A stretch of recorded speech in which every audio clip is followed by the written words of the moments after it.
Hey everyone, I'm alive and well, and yes, we're back with another video.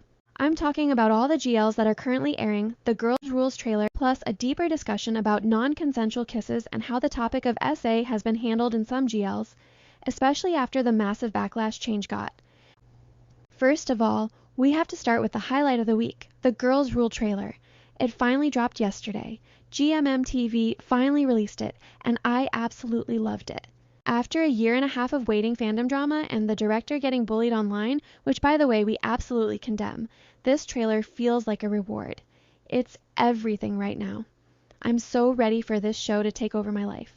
What I really loved is that the trailer actually delivered what was promised in the first announcement trailer. They did not tone down the messiness of these lesbians to fit GMM standards. It's chaotic, dramatic, complicated, exactly what we signed up for. We got Namtan and Love kissing, and I was literally gasping the whole time. I had to pause and process it. I'm not even joking. And I'm actually happy to see that so far, fans of both couples, Namtan Film and Milk Love, are being pretty welcoming about it. Fixed couple fandoms can get very intolerant when it comes to any kind of skinship with other actresses. We also got a little bit of Milk Film in the trailer. Very little. But according to spoilers from the novel, there's way more. And we barely saw Bambi and Sasha. They are gatekeeping that storyline for the actual show. I love that. That's the pairing I'm most excited about. Seeing Milk and Film together, I need it immediately. Then we have the countertop scene with View and Mim. I'm sorry, I'm gonna scream. That is the least talked about moment from the trailer, and it's literally the freakiest thing we've ever seen coming from GMM GL. We love a lesbian who actually calls herself a lesbian. Everything we didn't get from View Mim and Us the series, we are getting here. And Saisi, how could I forget her? It used to be just fan speculation that she might be in this series, and now it's confirmed. She's playing Aerie, one of the side characters. There are so many memes going around right now, and I'm loving the atmosphere. I don't think newer GL fans fully understand the level of hype around this series. And speaking of hype, the trailer has been trending in multiple countries. On top of that, we're getting so much content from the Girls Rule cast. There's a lot of teasing, a lot of funny moments. All the complaints about the show isn't being promoted and we're not getting enough content from GMM well, here we are. As Namtan said before, when it's time for Girls Rule, the company will promote it. We just had to be patient. Also, in one of the clips, Namtan hinted at Bonnie's cameo. You know the "a little let it slide" line? So in this clip, Namtan said, "Someone is sitting right in front of me, but it's not really convenient to show them yet. Let's just say, a little let it slide." And who always says a little let it slide? Exactly, Bonnie. So we might be getting her cameo too. This ensemble cast of Thai GL actresses is everything I needed this year. The show officially starts airing on March 9th. Unfortunately, it didn't get the Saturday slot that fans were fighting for. It's airing on Monday instead. I understand why fans wanted Saturday. More engagement, bigger live audience, but the hype is so high that it's going to pull viewers no matter what day it airs. And starting next month, you guys, we're basically getting a GL almost every single day of the week. I think the only days we're free are Tuesday and Sunday. We are officially entering GL overload era. On Monday, we're getting Girls Rule. Tuesday, no GL, we rest. Wednesday, we have My Only Sunshine from Starship Entertainment, which is starting this week. By the time this video is out, it's probably already premiered. Thursday, we have Frozen Valentines, which recently started airing. I've only watched the first 2 episodes, and I don't know, you guys. I didn't find it that engaging. There was so much hype around the novel and fandom spaces, but the show so far, I'm still waiting to feel it. Maybe it gets better. Let me know if you're watching it. Now Friday is insane. We have 4 GLs airing: Be My Angel, I Wanna Be Superstar, Heart Code, and Play Park. I'm currently watching 3 of them. Be My Angel is on pause for me right now, and no, it has nothing to do with the Butch character. I know there's been a lot of discourse about Butch character hate, but I'm absolutely here for Z, our soft Butch, mask-presenting angel with her clumsy tomboyish charm. I dropped the series because of the story. It's just not for me at the moment. Maybe I'll give it another chance in the future, but right now, I'm not in the headspace for something like Be My Angel. And for those hating on Butch representation, you guys need to reflect. We need more mask representation in GLs, not less. Now moving on to I Wanna Be Superstar. This series had the craziest week last Friday. I was genuinely disgusted after watching that episode, and I actually love seeing the outrage from fans. The way they handled that scene was so insensitive.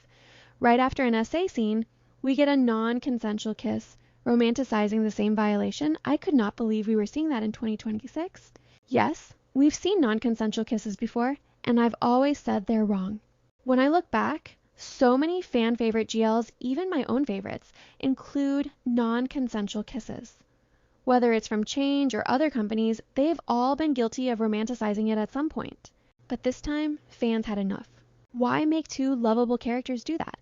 And why do writers and directors still think this is okay in 2026? Change not only had to apologize, but they also edited the kiss out from the previous episode. That was the bare minimum. I think this really shows that fans' tolerance has shifted. People are done excusing it. And I'll be honest, I feel like a hypocrite sometimes, because some GLs I've enjoyed in recent years have included non-consensual kisses too. If we look at Change's history, in Affair, Juan's character is a walking red flag. I respectfully disagree with everyone who romanticizes her behavior. The literal opening scene is her pinning Flang against a wall and kissing her when she's visibly not fully willing. Same thing in Harmony Secret, same in Dangerous Queen, same in Poisonous Love. We've seen this pattern over and over again. And I've had enough. Some diehard fans have defended these scenes, even in my comment section.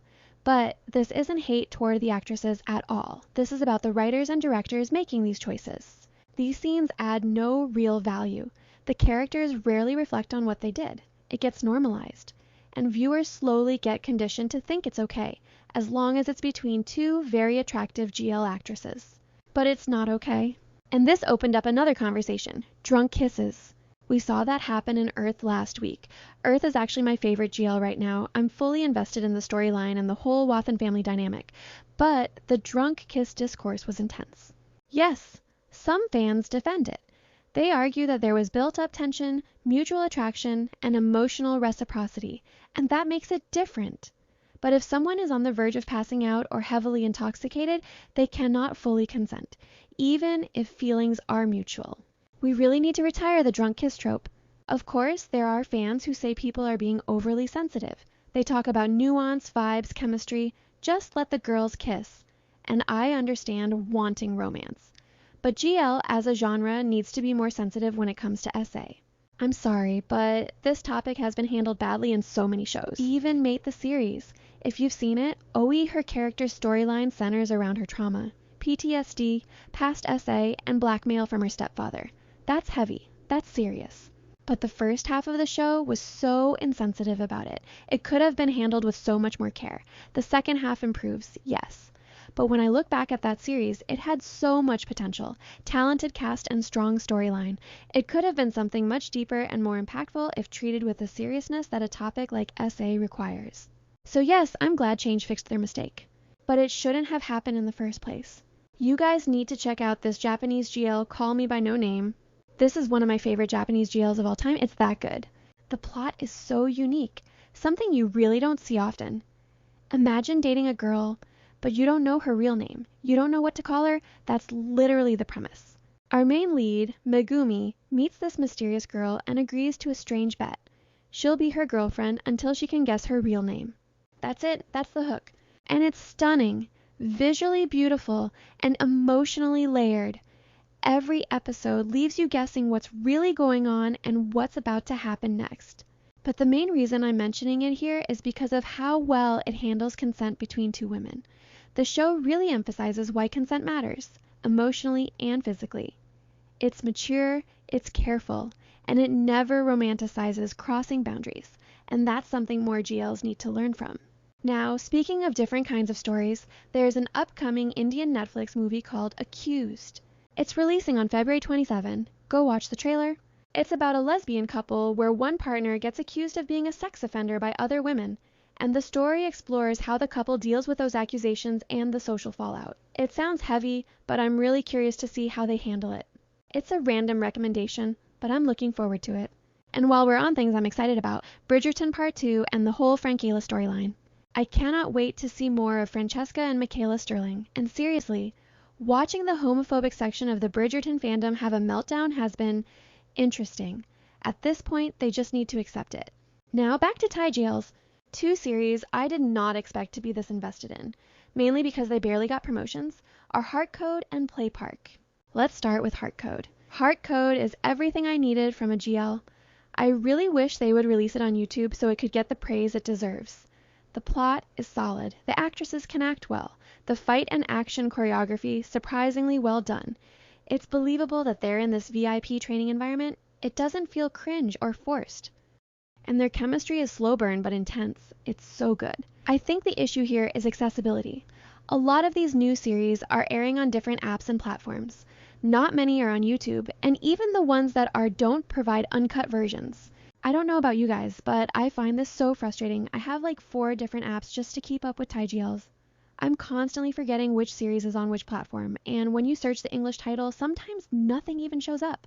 It's wild that illegal sites sometimes have a better interface than official platforms. Heart Code is unfortunately suffering from that. It's streaming on Monomax, which isn't even available in my region, and I had never even heard of this platform before. It's such a shame that no major international platform picked it up because the show is genuinely good. Now let's talk about Play Park. Same issue. Little to no promotion, even though the series has so much potential. The first episode actually exceeded my expectations. It was strong. And the Lena Mew cameo? Loved it. But of course, a section of toxic fans had a problem with it. They started saying the channel is using Lena Mew to promote the next series just like they did with Ling Ling Orm. They weren't happy. And I'm like, that bitterness is so unnecessary. It's Tanya's time to shine. Let them have their spotlight peacefully. Not everything is some conspiracy to sabotage your favorite ship. Lastly, Yada recently addressed her coming out in an interview. She briefly talked about the hate she received after publicly identifying as a lesbian. Some people were accusing her of doing it for promotion because she's starring in a GL.